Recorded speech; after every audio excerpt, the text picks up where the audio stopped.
विरोधकांच्या पायाखालची वाळू सरकली असं रवींद्र चव्हाणांनी म्हटलं। महाराष्ट्र अतिशय गतिमान पद्धतीने पुढे चाललाय असं चव्हाणांनी म्हटलंय। तर विकासाची साथ धरण्यासाठी महायुतीमध्ये मोठी इनकमिंग सुरू असल्याचं देखील भाजपचे प्रदेश अध्यक्ष रवींद्र चव्हाणांनी म्हटलेलं आहे।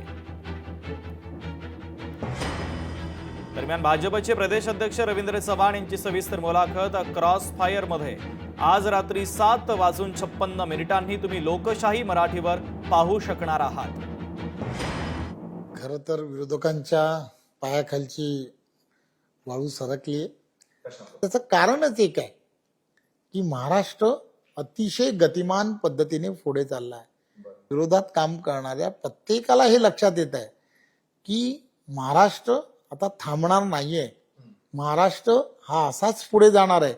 हे सगळ्यांच्या लक्षात आल्यामुळे कदाचित सर्व ठिकाणी असणारे जे लोकप्रतिनिधी आहेत त्यांच्या भागांमध्ये त्यांची असणारी वोट बँक ही जर टिकून ठेवायची जर असेल तर आपल्याला विकासाची साथ धरली पाहिजे। आणि म्हणून सगळीजण भारतीय जनता पार्टीला फर्स्ट प्रायोरिटी देत आहेत, महायुतीला प्रायोरिटी देत आहेत।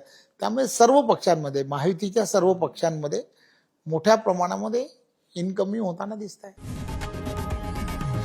लोकशाही मराठी ऐका, पहा, जागरूक रहा।